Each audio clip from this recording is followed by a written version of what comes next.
Muy buenas tardes, reciban un cordial saludo desde la SOCEN Uninorte. Sean todos bienvenidos a este primer webinar. El día de hoy estaremos compartiendo las experiencias de residencias médicas en Paraguay. Desde ya agradecemos la presencia de todos los compañeros de la Universidad del Norte y de Latinoamérica que se nos han unido. Nos acompañan en esta tarde el doctor Emilio Arriola, especialista en medicina clínica y egresado de la carrera de medicina de la Universidad del Norte, quien ha cursado su residencia en pediatría clínica en el Hospital Nacional de Itagua y es actual jefe de guardias en el Hospital de Santa Rosa y del Sanatorio Migone, además de ser el coordinador de prácticas de la Universidad del Norte. Está también presente la doctora Aida Judith Salomón, médica cirujana egresada de la Universidad Nacional de Concepción, actualmente residente del tercer año de la Cátedra y Servicio de Medicina Familiar del Hospital de Clínicas de la Universidad Nacional de Asunción y miembro de Guanacay, Barete, Paraguay, Movimiento de Médicos Residentes y Especialistas Jóvenes de Medicina Familiar. El doctor Carlos Yegros, residente de Cirugía General, y la doctora Ana Pavón, residente de Medicina Interna, se encuentran con algunos problemas de conexión, los cuales esperamos puedan ser resueltos en breve, de tal forma que puedan unírsenos en este webinar. Sean todos bienvenidos nuevamente. Iniciamos escuchando la experiencia del doctor Emilio Arriola con la residencia de pediatría clínica. Adelante, doctor, estamos con usted. ¿Qué tal, chicos? Buenas tardes. Gracias, muchachos, por invitarme a SOCEN Uninorte. Soy el SOCEN. Yo también fui parte cuando fui estudiante de la carrera de medicina. Yo terminé justamente este año mi residencia de pediatría en el Hospital Nacional de Itagua, justamente en enero del 2020, donde fueron 3 largos años de experiencia. La residencia acá, como ustedes sabrán, en Paraguay por lo menos se accede por un concurso que es la CONAREM, o por otros medios que suelen sacar los privados también de vez en cuando, algunos concursos para residentes. Yo inicié en el 2017 mi residencia y terminé ahora. El Hospital Nacional de Itagua es un hospital uno de los mejores hospitales en nuestro país, donde acuden patologías de todo tipo, quirúrgico, infeccioso, de todo tipo nosotros solemos recibir, así que tenemos la oportunidad de aprender bastante en este caso. No somos un hospital especializado, sí, pero sí somos un hospital complejo. La residencia médica en sí es ideal que todito nosotros en algún momento la podamos realizar, ¿verdad? Sé que de repente los cupos lastimosamente son muy limitados, pero es importante que nos formemos cada vez que terminamos todo lo que es la carrera de medicina e intensificando en la parte de especialización. En cuanto a la residencia en sí, en los años, yo les puedo decir por lo menos que te da disciplina, te da carácter, te da la oportunidad de aprender bastante. El R1 que es la peor parte de la residencia, por suerte pasa rápido, donde vos sos básicamente el que tiene que hacer todo por los pacientes. En el caso de pediatría, nosotros teníamos los servicios de la urgencia, terapia, neonatología, sala, en donde el R1 era el encargado de venir temprano, a ver a los pacientes, examinarlos, presentar a los pacientes en la recorrida médica, en horas de la tarde ya comenzar a hacer los pendientes con los pacientes, sea lo que sea interconsulta, programar cirugía, etc. El R2 ya es una persona que muchos dicen que ser R2 por lo menos es la peor parte, pero para mí fue lo mejor porque el R2 es el que lleva la sala y lleva la guardia a la espalda. Básicamente tiene que manejar a su R1 y tiene que mantener informados a sus superiores, o sea, su R3 y jefe de sala. Y el R3 en sí tiene que ver que todo esté bien hecho, pero sería el representante del jefe de guardia. Es una experiencia muy bonita. Por lo menos en el hospital, por suerte, a mí me tocó hacer desde un consultorio simple hasta lo que sería una reanimación cardiopulmonar avanzada, intubación, tubo de drenaje, vía central, etcétera, donde adquirís mano. Salí ahora mismo, al terminar mi residencia, comencé a hacer mi pasantía, una pasantía rural, en el Hospital de Santa Rosa, la guardia a 300 kilómetros de Asunción, donde vos ya sos jefe de guardia, ya no tenés un residente superior o un residente inferior, no tenés más un jefe, vos sos el jefe, vos tenés que manejarte solo. En ocasiones sí, tenés un compañero, pero a veces no es especializado o no tiene la experiencia o los conocimientos que de repente uno puede adquirir en la residencia. Entonces, justamente, dado la oportunidad de haber tenido que realizar la residencia, es más fácil hacer los manejos, sea en el hospital que estés, con los materiales que tengas o no tengas. Y eso, después ya te comienzan a hablar y pedir justamente para trabajar en los hospitales privados, que si bien no es lo mismo que un público, vos estás totalmente listo y preparado para ayudar y actuar en lo que sea. Lo importante es que nosotros veamos la residencia médica como una oportunidad de dar lo mejor de nosotros a nuestros pacientes. Porque todo lo que nosotros hacemos, sobre todo en los hospitales públicos, suma para que los pacientes puedan recuperarse rápidamente. Si los residentes están dormidos, los pacientes no salen.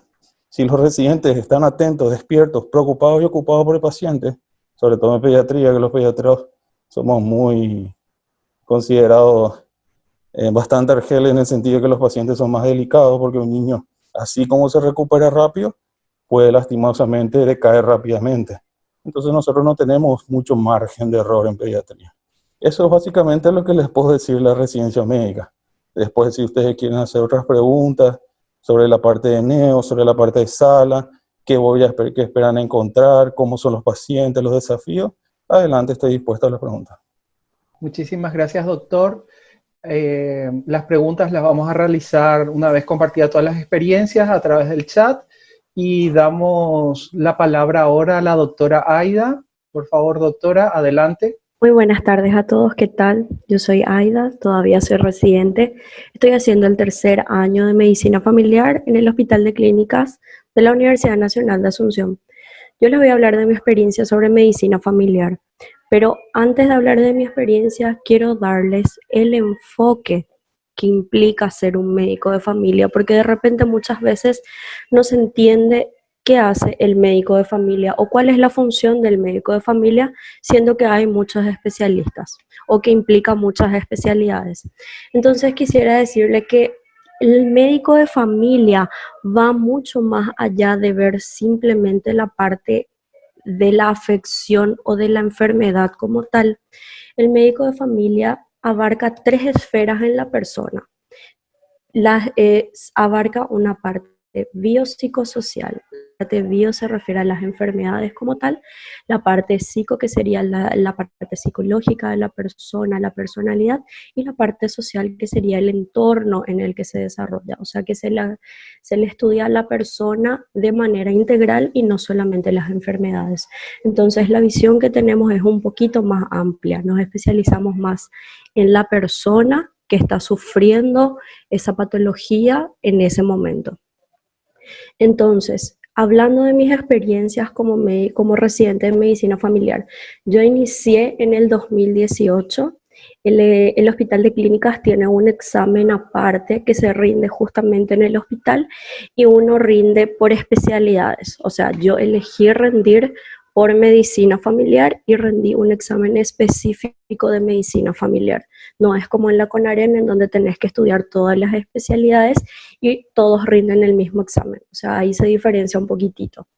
Los cupos sí son un poquito más limitados y de repente hay una diferencia de un porcentaje, pero no es imposible entrar, o sea que también se puede.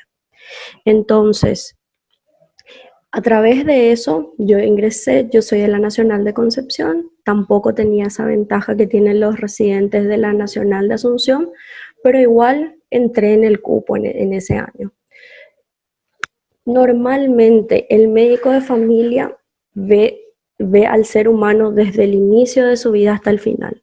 O sea, yo como médica de familia puedo ver un recién nacido como un adulto mayor en el mismo día y en el mismo turno de consultorio.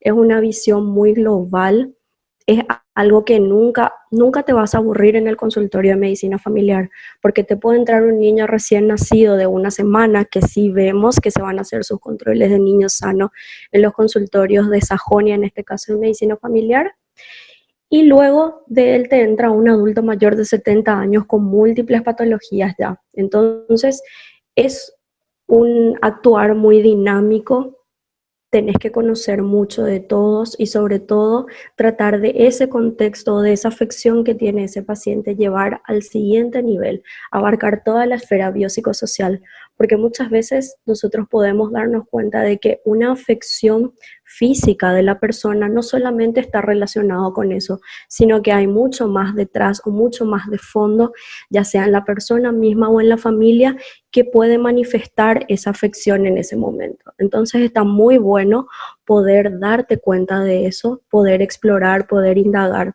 Nosotros como médicos de familia tenemos una herramienta muy importante y principal que utilizamos que se llama Famigrama. Es como un gráfico, creo que los pediatras también utilizan en sus historias clínicas el Famigrama, en donde si se hace de manera meticulosa, extensa, con un simple gráfico vos podés ver al paciente y darte cuenta de toda la situación social en la que se presenta, familiar, la carga genética que tiene de ciertas patologías y se puede relacionar mismo por el motivo de consulta con el que viene. Solemos ver como médicos de familia patologías frecuentes. Es cierto, nosotros abarcamos pediatría, abarcamos medicina interna, a veces ginecología, algunas consultas de cirugía. Entonces, el papel del residente o del médico de familia es conocer las patologías más frecuentes en todas esas áreas.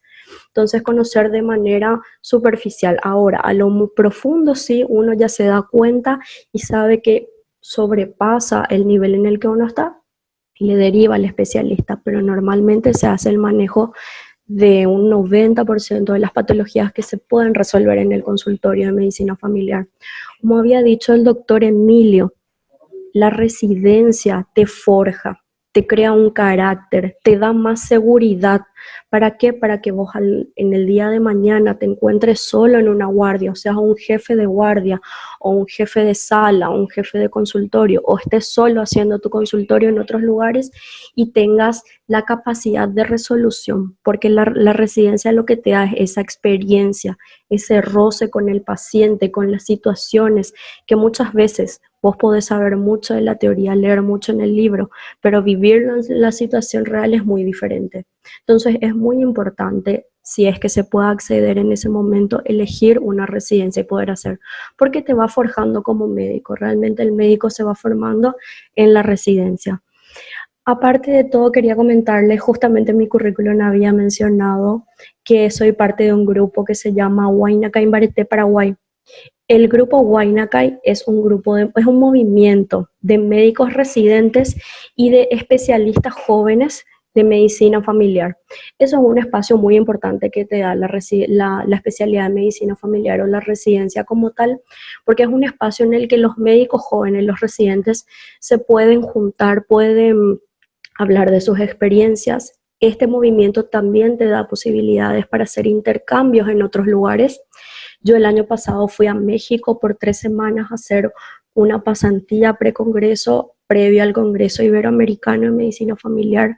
Se conoce mucha gente, se mete en el ambiente, se comparten experiencias. Entonces es muy importante y yo recalco que es un espacio muy bueno que te da la residencia, que no sé si en las otras residencias se da, pero realmente está muy bueno. Entonces, así como dijo el doctor Emilio, si de por ahí quieren saber algo más, estoy abierta a todas las preguntas que puedan tener para contestar más adelante.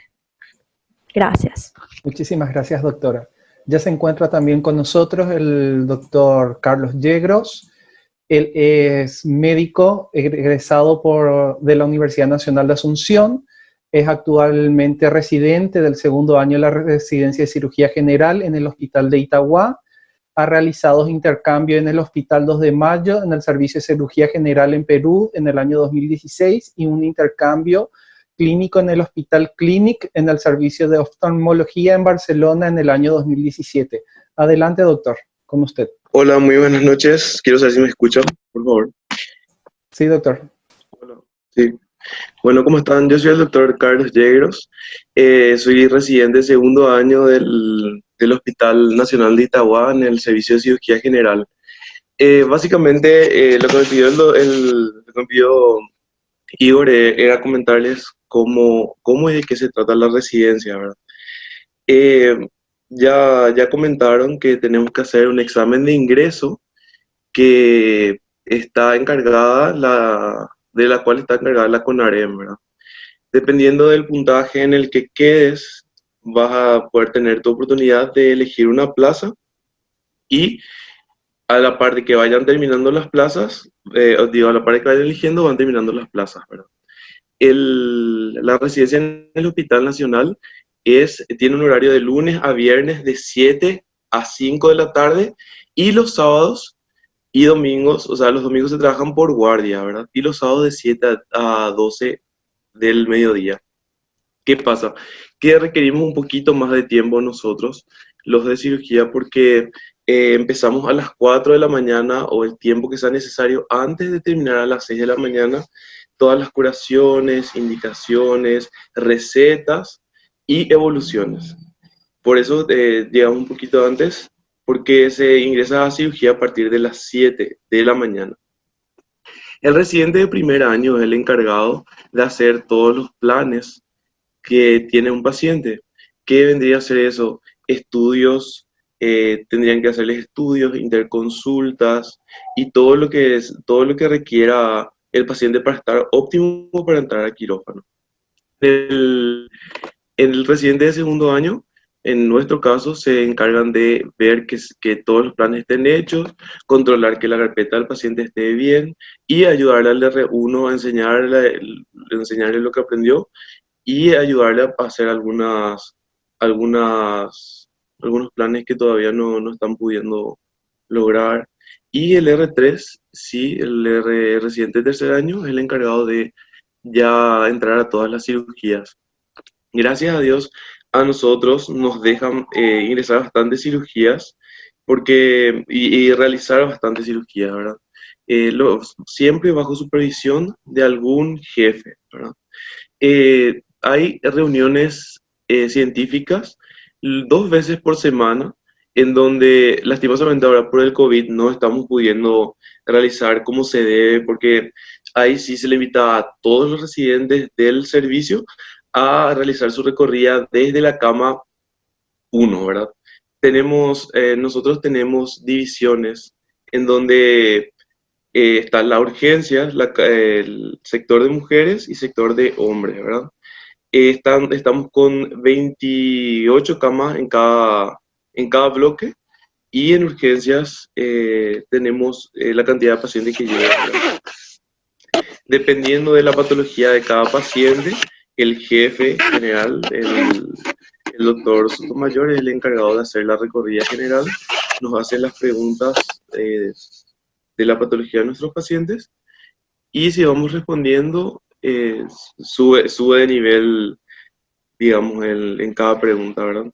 Igual de una vez que uno no pueda contestar, se llega a un consenso y nos enseñan un poco también, ¿verdad? Eso es por la parte educativa, ¿verdad? Igual salen muy buenos profesionales del Hospital Nacional. Digo, no sé si es que ustedes quieren que les explique solo el Hospital Nacional, porque tengo experiencia también en otros lugares, pero hacer una residencia de cirugía requiere de muchísimo sacrificio, de verdad. Con los años, o sea, con el tiempo te das cuenta de que, bueno, de R1 sufrís un poco más, de R2 sufrís un poco menos, y de R3 me supongo que va amenizando un poco el trabajo, pero siempre lo que más te satisface es que vas por el paciente y para el paciente, ¿verdad? En realidad, el gracias o el simple, no sé, con que te diga un gracias o que te dé un abrazo a tu paciente no tiene precio, como antes dijeron, ¿verdad? Acá lo que más resalto de la cirugía es que cuando una persona está con mucho dolor, cortando, ¿verdad? Así diciendo entre comillas cortando, puede solucionar algo que para ellos podía haber sido lo peor de la vida, lo peor que le puede haber pasado.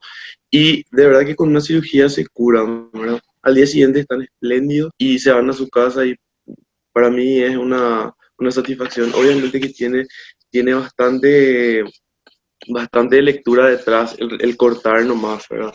porque siempre también en el hospital tenemos así como un estigma de que nos digan que de repente el cirujano es el más burro de todas las especialidades y eso, y de eso también quería hablar, es verdad, que todas las especialidades son importantes.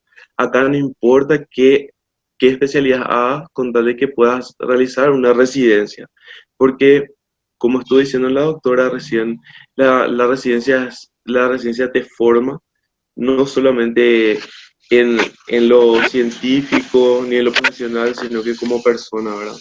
Y por sobre todo decirles que cuando elijan alguna residencia, piensen en por qué eligieron medicina y no en solamente tener estatus o ganar dinero. Muchísimas gracias, doctor, por compartir también con nosotros sus experiencias. A continuación vamos a dar espacio a las preguntas, las pueden ir dejando en el chat. Vamos a ir pasándoselas a los doctores y tenemos la primera que preguntan cuál es el sistema de ingreso para las residencias en Paraguay. Creo que tenemos dos experiencias diferentes en la sala actualmente. No sé si la doctora quisiera comentar brevemente su experiencia con lo que es el Hospital de Clínicas. Sí, cómo no. El examen de residencias en el Hospital de Clínicas es independiente. El examen se rinde en la segunda, tercera semana de enero normalmente. Las inscripciones comienzan un mes antes. No tiene ningún costo rendir este examen, solamente mucho requerimiento documental y muchas visaciones, pero costo para rendir el examen no tiene. Uno se inscribe directamente por la especialidad que va a rendir. En mi caso, yo me inscribí directamente para rendir en la Cátedra de Medicina Familiar, que tiene su sede en Sajonia. Es la única ya que tiene su sede en el Hospital Viejo de Sajonia, por lo que nuestro enfoque va más hacia la comunidad, entonces nos quedamos en ese lugar y hacemos mucho trabajo comunitario nosotros. Luego te dan, en algunas cátedras te dan un temario de examen que se puede estudiar, pero siempre va dirigido a esa especialidad. En mi caso, el libro que se utilizó para las bibliografías de los temas para el examen era el libro de medicina familiar que uso hoy en día en mi residencia, y el examen fue en base a esos temas, o sea, es muy específico, no es extenso. El mismo día se rinde, creo que este año ya cambió, ya no se hace una entrevista, pero sí se rinde el examen, se tiene en cuenta el promedio final de la universidad, y con eso se hace un porcentaje y sale la lista ese mismo día de quiénes son las personas que ingresaron de acuerdo a los puestos que habían. Este año, por ejemplo, había solamente un lugar. El año pasado hubo 8 lugares y el año que yo ingresé hubo 4 lugares. Eso va variando, es cuestión de preguntar. El momento en el cual uno se puede acercar, si está interesado, sería más o menos a finales de diciembre y los primeros días de enero, para poder poner en regla los documentos, que es lo que te toma un poquito más de tiempo. Así es como se accede a la residencia en el Hospital de Clínicas. Ya que estamos hablando de la residencia en el Hospital de Clínicas, comentamos también que el Hospital de Clínicas hace parte de lo que es la Universidad Nacional de Asunción, ya que tenemos miembros de Latinoamérica, y comentamos que la Universidad Nacional en lo que es Paraguay tenemos una sola. Doctora, están preguntando cómo sería el caso para alumnos de universidades privadas que quieran ingresar al Hospital de Clínicas, y cuál es el autor del libro de medicina familiar. En este caso, para ingresar, o sea, para poder rendir el examen no es necesario ser parte o haberse formado en la Universidad Nacional de Asunción. Todos pueden acceder, sea de otras universidades nacionales como también de universidades privadas, solamente que te quedaría pendiente, pero cuando yo rendí el examen teníamos un 30% de desventaja en comparación a personas que sí terminaron la carrera en la Universidad Nacional de Asunción. Te quedaría dependiente, y en todo caso, si de por ahí me quieren escribir al correo, yo les puedo, a mi correo electrónico les puedo averiguar si eso sigue vigente hasta hoy en día, pero esa era la ventaja. De igual manera, 30% es mucho, pero se puede llegar a ingresar porque hay veces en que los cupos no lo llenan las personas que terminaron en la Universidad Nacional de Asunción, entonces los mejores de las otras universidades llegan a acceder a los puestos. Entonces sí, también es posible. En cuanto al libro que se utiliza para medicina familiar sería el del Hospital Italiano de Buenos Aires, el del año 2016 que se encuentra, si de por ahí quieren acceder o quieren ver, frente al edificio de Ciencias Básicas en Sajonia, están disponibles esos libros y también ahí dentro del edificio. Entonces, ese sería el libro base que se utiliza para medicina familiar y también para el examen de ingreso con el folleto del profesor, con el folleto del jefe de cátedra también. Pero eso, si de por ahí alguien realmente está interesado, puede escribirme por el correo electrónico y yo le hago o sea, le asesoro de una forma más específica, sin problema. Muchísimas gracias, doctora. Doctor Emilio, doctor Carlos, no sé cuál de ustedes le gustaría compartir la experiencia con respecto al examen de CONAREM. Bueno, yo en mi caso, al examen de CONAREM, cuando yo comencé a rendir el examen de CONAREM mi año, ya se había sacado un sistema que era resta de puntos, que cada 3 que hacías mal te sacaban un punto. Justamente fuimos el primer grupo que ya no tuvo más esa sanción, sin embargo, el examen aumentó en cuanto a dificultad, o por lo menos esa fue la perspectiva de los que nos candidatamos ese año. Yo al menos me preparé casi un año. CONAREM es diferente, tenés que estudiar las troncales, las clínicas, médica, quirúrgica, pediatría, gineco y salud pública. No es que vas directo a una sola materia, lastimosamente no es así. Y durante todo el año de mi internado, en los tiempos libres aprovechaba y leía, estudiaba. No te digo que podría leer al 100% porque había muchas pendientes también en nuestro internado y vos también volvés muy cansado de las guardias. Pero por lo menos lo más importante siempre trataba de leer. Algunos estudian cuando están en gineco, cuando están en pediatría, otros varían. Yo trataba de leer las 4 grandes. Siempre intentaba, sobre todo pediatría y clínica que eran muy semejantes y sobre todo pediatría que era lo que quería. Mi examen al menos fue para mí muy difícil, pero por suerte pude entrar en un buen hospital.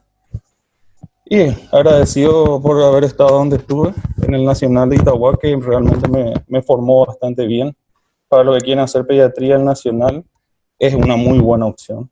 No se van a arrepentir. Van a sufrir un poquito, pero no se van a arrepentir. Y nada, es como explicó también nuestro compañero de cirugía. Vos tenés un examen donde te dicen, tenés tantos cupos, 10 cupos para clínica, por ejemplo. 10 cupos para clínica, 10 para pediatría, 10 para gineco. El que está en el primer lugar, el que tiene el mejor puntaje, puede elegir lo que quiera. El que está en el segundo lugar puede elegir todo menos lo que eligió el primero, y así sucesivamente. Si, por ejemplo, vos querés, no sé, anatopato, y vos estás en segundo lugar, el primer lugar eligió anatopato, ya te quedaste sin anatopato. Es una cuestión así. Yo creo que en algún momento eso deberían de cambiar, ¿verdad? Hay países que tengo entendido que hacen nuestro sistema y otros que van directamente a la materia. Pero seguimos con este sistema al menos nosotros. Y sí, los que están en el internado, los que están en quinto tienen que aprovechar también, aprovechando que comienzan las troncales a estudiar bien ya ahí y darle un buen repaso en el internado. Y nada, eso es lo que les puedo decir por lo menos en cuanto a mi experiencia de la CONAREM. Ok, muchísimas gracias, doctor. Tenemos también una pregunta respecto a los sistemas de preparación en cuanto para los exámenes. Si hay alguna empresa en específico o si el Estado proporciona algún cursillo de preparación. El cursillo, sé que hay varios. A Santos, Águila, por así nombrarlo, y no me acuerdo cuál es otro. Realmente yo no llegué a participar, tuve compañeros que participaron, opiniones varias, algunos decían sí, me sirve, otros me dicen no, me dan solo exámenes, pero depende de exámenes para hacer, ¿verdad? Para realizar. Yo particularmente, depende de cada uno, ¿verdad? Cómo estudie, si le gusta estudiar solo, en grupo, depende ya de cada uno si quiere o no quiere hacer, no vendría mal.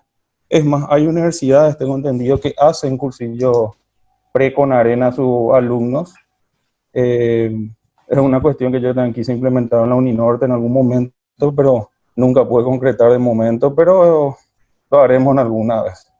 Y nada, hay cursos, es cuestión de averiguar, pero yo muchos detalles realmente no sé.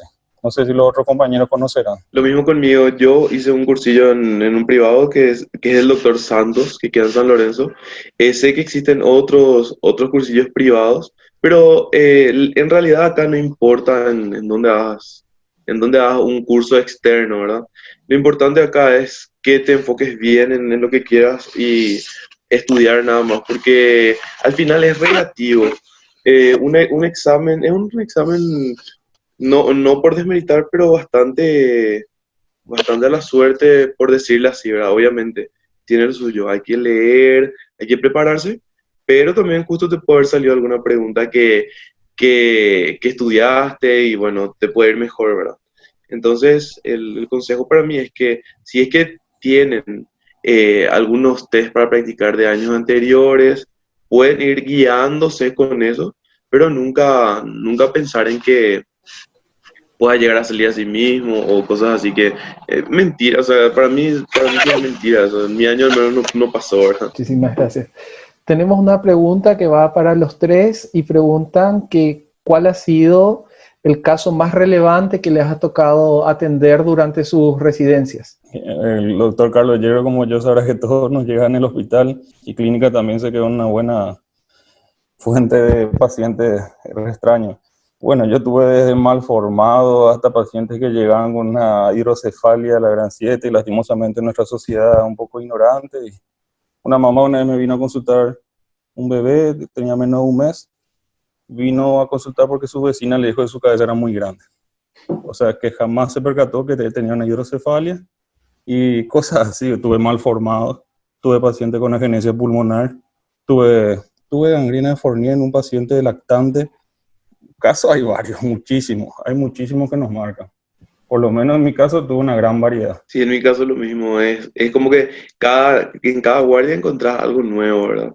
Y no sé, mira, hay desde un neumotórax, que sería como que el paciente está sin respirar, con un mínimo procedimiento puede salvarle la vida, hasta un cáncer de cabeza de páncreas, en donde es una cirugía más compleja, pero en donde te relacionas mucho más con los pacientes.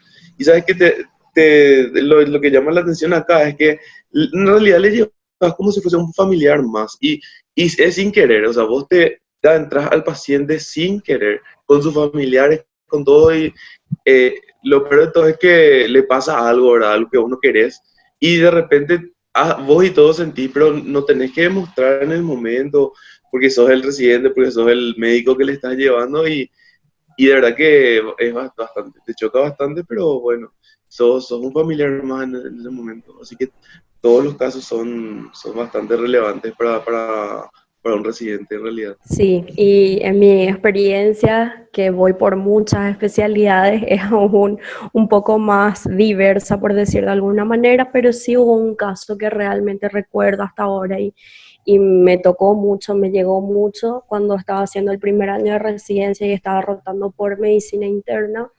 Tuvo un paciente con cáncer de próstata ya, llegó con una metástasis en columna, lo cual le dejó parapléjico. Entonces, era un paciente sin familiares, que tenía un solo hermano que no se hacía mucho cargo de él vivía solo y por vivir solo en ese momento, casi 48 horas después recién le encontraron de que él se cayó sin poder movilizarse. O sea, fue un caso muy fuerte al no tener familiares. La gestión por el paciente para conseguirle sus estudios, sus medicamentos y todo lo que necesitaba en la internación fue mucho más intenso. Uno se llega a involucrar más con el paciente, se acerca más también con el hermano que tenía. Y ese es un caso que a mí me marcó mucho y quiero resaltar nomás cómo uno se llega a involucrar en ese momento. Después de un año de que el paciente falleció, yo de hecho que como él vivía solo y no tenía nadie que se haga cargo de él, le tuve que buscar una fundación o un hogar en el que él, al salir de la internación, porque ya estaba recuperado de la patología aguda de ese momento, pudiera irse. Un año después, el hermano de este paciente se contacta conmigo y me busca. Y se va y me agradece por todo lo que yo hice, por su hermano, por haberme involucrado. Y son cosas que quedan, te llenan de satisfacción y te das cuenta de que estás haciendo algo bien. Y en ese momento yo me di cuenta de que realmente elegí bien hacia donde yo quería irme, que mi especialidad es lo que me gusta y es lo que quiero hacer todo de ahora en adelante, por decir así. O sea, hice una buena elección con lo que yo quiero lograr y lo que va hacia mi personalidad. Después también en la parte de neonatología, algo así muy raro que yo llegué a ver es un feto tanatofórico, por ejemplo. O sea, son diferentes tipos y situaciones, ya sea de enfermedades comunes en una situación extrema o una situación familiar característica, o enfermedades raras que uno se va acordando y va viendo. O sea, es muy relativo, pero uno va viendo de todo. Y hay ciertas cosas que a uno le marcan más y se le queda más. La siguiente pregunta que tenemos es si alguno conoce cuál es el sistema de ingreso para médicos extranjeros a las residencias. En la CONAREN, lo que yo sé es que tienen que completar documentación nada más y pueden rendir como un paraguayo más, ¿verdad? Con eso no tuvieron drama mis compañeros extranjeros, pero sí tienen que completar una documentación antes de rendir, ¿verdad? No hay cupos específicos tampoco, ¿verdad, doctor? No hay discriminación de países ni nada, por decirlo así, ¿verdad? En cuanto al hospital de clínicas es un poquitito diferente. En lo que yo tengo entendido, cupos para extranjeros son diferentes. Normalmente la residencia se relaciona con un contrato y con una remuneración.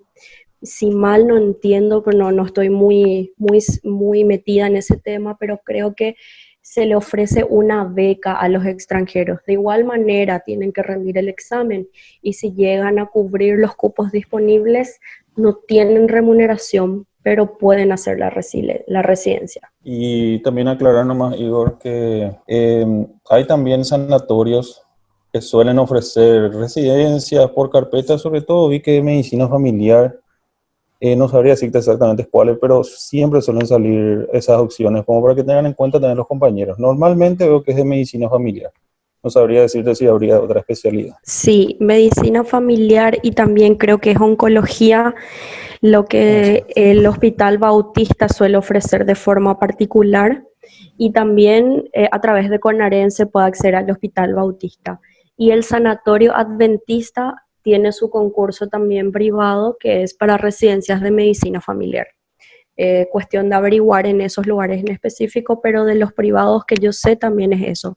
Y también están las residencias del Hospital Militar, que desde este año se rinden junto con el examen del Hospital de Clínicas, pero son cupos diferentes. Uno elige si quiere rendir para la unidad formadora del Hospital de Clínicas o para la unidad formadora del Hospital Militar, pero se rinden en el mismo día que se rinden en el Hospital de Clínicas. Y los pasos son los mismos, solamente que justamente vi entre una de las preguntas, preguntaban si la facultad tiene que estar acreditada por la NEADES para rendir en la Universidad Nacional de Asunción, y sí, ese es un requisito excluyente. Debe de ser acreditada por la NEADES en el año en que te recibiste. Si, por ejemplo, tu facultad se acreditó en el 2020 y vos te recibiste en el 2019, creo que así no vas a poder rendir porque en el año en que vos te recibiste no estaba acreditado. Hasta ahí es donde yo tengo entendido que es así. En nuestro caso también tiene que estar la especialidad que elijas, para la CONAREN, tiene que estar habilitada para la ANEADES si es de la Universidad Nacional de Asunción la residencia. Por ejemplo, la Universidad Nacional de Asunción es la encargada del servicio de cirugía general en donde yo estoy. Entonces, tu universidad tiene que estar habilitada por la ANEADES. Porque comentarle también allí un poquito a los compañeros de Latinoamérica que la ANEADES es la Agencia Nacional de Aseguramiento de la Calidad en Educación Superior que tenemos dentro de Paraguay. Y da una certificación a las carreras y a las universidades en cuanto a calidad educativa se refiere. En cuanto a lo que es requisitos documentales, también siempre está el tema de la homologación del título, que eso se hace en el Ministerio de Educación y se tiene como lugar a través de lo que es la Universidad Nacional de Asunción, y básicamente esos son los requisitos documentales extra para el ejercicio médico de alguien que tenga un título extranjero dentro del país, más allá de lo que implicaría tener la residencia tanto temporaria o permanente para poder tener documentación dentro de Paraguay. Preguntan acá también cuál es el salario que recibe un residente y si recibe salario. En CONAREN sí hay salarios. En general es 4 millones de guaraníes. Que tengan en cuenta que si no tienen RUT se les descuentan 360.000 guaraníes. En CKIPS, si mal no recuerdo, no estoy tan seguro de estar actualizado, pero me parece que es 4.400.000. Y hay privados que baja un poco más. Uno de los privados que estaba por CONAREN era 3.200.000, una cuestión así. Ahora en el militar y allá en la UNA, la doctora Aya nos va a poder decir un poquito mejor. Convirtiéndolo a dólares sería más o menos unos $620 por mes. Tenemos que dar el costo en dólares también para los de Latinoamérica. Sí, en el hospital de clínicas también la remuneración es aproximadamente 4 millones, 4.100.000, lo que te queda libre. Al concursar vos pasás a ser un personal permanente del hospital de clínicas, o sea, no necesitas presentar RUC y te queda más o menos libre eso. En el hospital militar tengo entendido que es un poquito menor, entre 2,5 millones y 3 millones creo que es la remuneración que se recibe. Serían unos $105 más o menos. Una cuestión, Igor, también a tener en cuenta por lo menos la residencia acá, lo que hacemos la residencia por parte del ministerio, que no sea IPS, que no sea privado. Una vez concluida la residencia, nosotros hacemos la pasantía rural, que es un sistema donde nos vamos 10 meses al interior del país, donde nosotros trabajamos con otros, a veces con colegas especializados, a veces no. Justamente en el hospital donde estoy tengo residentes de medicina familiar, donde trabajamos bastante bien con ellos. Y nada, es una cuestión que por ejemplo tiene la residencia del ministerio acá en Paraguay, que te da esa oportunidad de hacer una pasantía rural, posteriormente te da la oportunidad de quedarte en el ministerio, o sea, es una salida laboral. IPS tengo entendido que no, de repente te contratan para lo que serían las periferias y seguramente más o menos parecida debe ser en la UNA. Doctora, ¿alguna experiencia en pasantía rural dentro de la Universidad Nacional? En la Universidad Nacional no es necesario realizar pasantías rurales, o sea, yo en este año estoy haciendo el último año de la residencia y posterior a eso yo ya recibo el título y puedo ejercer sin necesidad de hacer una pasantía rural. O sea, a nosotros no se nos exige hacer la pasantía rural y ni siquiera tenemos como opción hacer eso, sino más bien ya tendrías que buscar una salida laboral o buscar un vínculo, pero no te dan ese año de pasantía rural que te dan en el ministerio con CONAREM. Muchísimas gracias. También acotar que en caso de que vos quieras quedarte con ese rubro, puedes seguir con ese trabajo que te dan en la rural, o sea, ir al interior del país a realizar tu servicio, ¿verdad? La siguiente pregunta que tenemos, ¿cuál es lo más difícil o la peor experiencia de las residencias? No sé, ¿quién? Que comience el cirujano. Los cirujanos tienen buenas experiencias. Bueno, leí una pregunta acá, dice, por favor, hablen del trato que recibe durante la formación por parte de sus superiores, ¿verdad? Y si es verdad todo lo que dicen. Fuera de mentira, primero que nada están muchos factores, ¿verdad? El cansancio por sobre todo, porque nosotros en cirugía no tenemos la famosa posguardia, ¿verdad? La posguardia sería cuando haces tu guardia de 24 horas, al día siguiente salís a las 12 del mediodía. En nuestro caso, nosotros nos quedamos hasta terminar todos los planes, todo lo que necesita el paciente, ¿verdad? Y comúnmente eso significa quedarse hasta las 10 de la noche, 12 de la noche, o con un poco más, un poco menos. Lo que sí es que eso influye a que es como más susceptible a todo, ¿verdad? Porque el cansancio es un factor muy importante para que psicológicamente estés bien. Y también en las exigencias que tienen los residentes superiores, ¿verdad? Que son bastantes y que suman son muchas y a veces están un poco nerviosos. Y sí, o sea que por decirle, a veces sí cambian un poco de temperamento los residentes superiores. En mi año sí me tocó, ¿verdad? No sé en otros años, pero sí, de R1 sí se siente un poquito eso, ¿verdad? Doctora. Mi experiencia es realmente totalmente diferente a lo que se suele decir o a lo que se suele de repente filtrar en los grupos donde hablan de maltratos o algo así. En realidad, desde que fui R1, de parte de mis residentes superiores, Yo recibí mucho apoyo, enseñanzas, nunca me maltrataron, nunca me dijeron mal algo. No sé si de repente tiene que ver con uno, pero como dice el doctor, el cansancio, el estar tantos días, de repente hay guardias castigos y estar 2, 3 días seguidos en el hospital sin salir sin salir del hospital, no puedes volver a tu casa, creo que influye mucho y le lleva a uno a lo máximo que pueda aguantar. Pero como la residencia de medicina familiar es un poco diferente, porque nosotros como rotamos por todas las especialidades del hospital, con nuestros compañeros residentes superiores e inferiores no rotamos o no estamos mucho en contacto, más que en el momento del posgrado, que son de las clases y demás,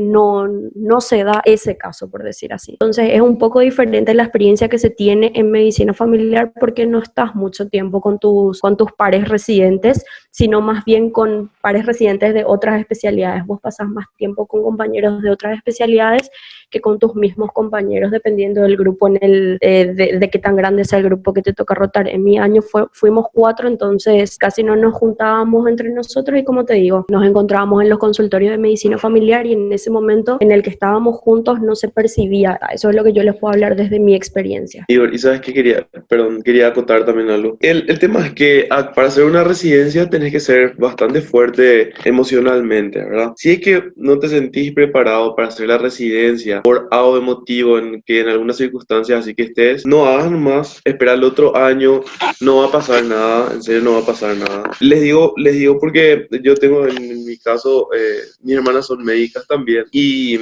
ellas tuvieron, o sea, una de ellas tuvo una situación así un poquito complicada y de verdad que decidimos bien más que no haga, o sea, que no haga la residencia, porque sí, en algún lugar le puede tocar tener una experiencia un poco, de repente los R superiores pueden ser un poco brutos, por decirlo así, ¿verdad? Entonces, traten de cuidar su salud mental. Son médicos, ustedes son los que tienen que cuidar a los pacientes tienen que estar bien y para que ellos estén bien, ustedes tienen que estar mejor, ¿verdad? Nada más eso quiero decir como consejo, porque de verdad hay bastantes casos y casos, ¿verdad? Doctora Arriola. Bueno, en el caso de pediatría, siempre a nosotros nos catalogan por ser los H, por ser los histéricos, pero no tanto como maltrato, sino más bien mucha exigencia lo que teníamos, porque un error en un paciente pediátrico, nosotros hacemos todo por kilo peso, no como el adulto que le damos tanta pastilla, tanta dosis y ya está. Tenemos que ser más precisos, tenemos que ser más atentos. El niño, como dije también al comienzo, puede recuperarse rápidamente, puede bajar rápidamente. Entonces, más bien era un estar atento constante. O sea, nosotros estamos totalmente en alarma. La doctora Aida, que rota por pediatría, hasta ahora como somos los pediatras especiales. Y más bien es eso, pero al final es genial porque es un compromiso con el paciente que se nota inclusive después de la residencia. Yo cuando llamo a un hospital a referir a un paciente, la pediatra me pregunta: ¿cómo está tu paciente? Doctor, ¿ya le hiciste esto? ¿Ya le calculaste tal cosa? Y si le hacemos esto, yo te consigo un lugar. Y siempre se ve y se busca cómo solucionarle el problema al paciente pediatra. Entonces hay mucho compromiso por el niño. Entonces, al fin y al cabo, maltrato así como maltrato, no. Exigencia lo que hay, bastante. La otra pregunta que tenemos es: ¿cómo sería el sistema de formación en cuanto a las residencias en el hospital militar? Doctora Aida, no sé si conoce un poco de cómo es el sistema. Sí, conozco un poco porque somos compañeros de posgrado con los residentes del militar y de repente solemos comentar. Lo que puedo hablar es de mi experiencia desde medicina familiar, de lo que me comentan mis compañeros. Es muy parecido a lo que nosotros hacemos en el hospital de clínicas. Se hacen rotaciones por especialidades grandes, que serían pediatría, cirugía, medicina interna, ginecología, por meses, abarcando todo el año. Y aparte de todo, se hacen consultorios de medicina familiar en Sajonia, que es donde más nos encontramos. Como expliqué, desde este año, para ingresar a las residencias fue el mismo examen que se hacía en el hospital de clínicas, pero vos tenías que especificar que querías ir a hacer la residencia en el hospital militar. Y más que nada, el sistema de formación es el mismo, son 3 años de residencia dependiendo de la especialidad, y las exigencias son las mismas, se rotan por las urgencias también, o sea, mucha diferencia no hay entre un hospital y otro, pero mayor detalle en cuanto a eso no podría decirlo también, por lo que solamente lo que me comentan mis compañeros es lo que yo les puedo transmitir también a ustedes. Doctora Aida, yo creo que pensaron como que te formaban como militar y como médico al mismo tiempo, algo así. Entiendo esa pregunta, ¿verdad? Pero darnos más explicar más que en realidad te vas a hacer tu residencia de medicina En un hospital militar. Exactamente. Le llaman ellos, son médicos civiles. ¿Por qué no son médicos? Porque también hay médicos militares que se forman ahí y médicos que no son militares. O sea, no es necesario ser militar para poder acceder a la residencia en el hospital militar. Ok. La otra pregunta que tenemos es en cuanto a las pasantías rurales, si es que uno las escoge dónde hacerlo o el hospital decide al azar dónde enviar o cómo es el sistema. Bueno, yo todavía no hice mi residencia, digo, mi rural, pero tengo entendido de que ellos, la Conarena, habilitan ciertas plazas en el interior del país, en donde, bueno, voy a tener como opción el irte, por ejemplo, a Villarrica, ¿verdad? Pero si otro compañero de la misma especialidad tiene las ganas de ir al mismo lugar, va por sorteo. Eso tengo entendido, de que es así, ¿verdad, doctor Emilio? Hay prioridades, por ejemplo, mujeres embarazadas, hijos menores de 2 años, o que dos médicos que tienen que hacer su rural estén casados, o enfermedades, patologías de base. Entonces, ellos tienen prioridad. Si yo, por ejemplo, soy soltero, no tengo hijos y mi compañera tiene un hijo menor de 2 años, ella tiene prioridad sobre mí. Así se hace. Y después el resto nos dividimos. En mi caso, por suerte, éramos muchos pediatras, pero nos pusimos de acuerdo. Ahí en la sala, tranquilamente hablamos y solucionamos. Entiendo. Muchísimas gracias. Esa ha sido la última pregunta, como para ir despidiéndonos. No sé, doctores, si les gustaría dejar algún mensaje, algunas palabras. Y decirle a los chicos que se preparen, estudien. La residencia es dura 3 añitos, pero si aprovechan, sobre todo si son hospitales así complejos como el que nosotros estamos, van a aprender mucho y sin darse cuenta van a ayudar a mucha gente, van a salvar muchas vidas. Yo a veces le decía así a mis residentes inferiores, ustedes no se dan cuenta cuántos niños les sacamos de un paro, cuántos niños salvamos, el cirujano también, la médica de familia. Una cuestión, como dijo también la doctora, es una satisfacción importante de esto. Y a mí por lo menos me encanta y yo por lo menos estoy feliz ahora mismo donde estoy. Doctora Sí, Aida. exactamente. Sí, exactamente. Animarles que hagan la residencia. Sí, es un sacrificio, 3 años. Pasa rápido. Uno se va formando, no solamente en la parte médica, como les dije, forma su carácter, aprende a tomar decisiones, se aprende disciplina, como dijeron los doctores. Entonces, es un paso que vale la pena hacer. Yo diría, de hecho, que es un paso necesario para ir formándote como médico realmente. Entonces, vale la pena. Piensen lo que les gusta hacer, aprovechen el internado rotatorio para ver la dinámica, el internado para poder ver la dinámica de los servicios y así poder decidir. Y sobre todo tener mucha fortaleza y nada, aprovechar. Es una etapa muy linda que pasa muy rápido, se aprende mucho. Doctor Carlos. También agradecerte, Igor, por la oportunidad de poder expresarnos, ¿verdad? Para poder hablar con los chicos también. Sabes que lo mismo, ¿verdad? Es demasiado importante hacer una residencia. Acá, lastimosamente, si bien hay universidades muy buenas, pero igual, solamente al hacer una residencia van a poder darse cuenta de lo que te falta y de lo que no te falta, ¿verdad? De conocimiento te estoy hablando. Y nada más, de nuevo, decirle a todos, ¿verdad?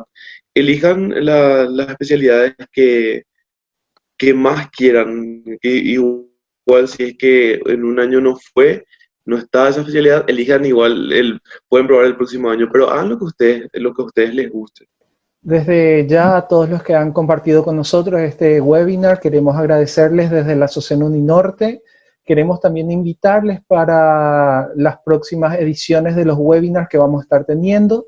Tenemos el 5 de junio agendado con CTO como para compartir también lo que es la experiencia de la formación para las residencias en España y las residencias en Estados Unidos. Desde ya tomamos las postas para aquellos compañeros de Latinoamérica que quieran venir a hacer una residencia en Paraguay. Vamos a estar ofreciéndoles un webinar al respecto dentro de poco, una vez que podamos coordinarlos también desde la sociedad científica.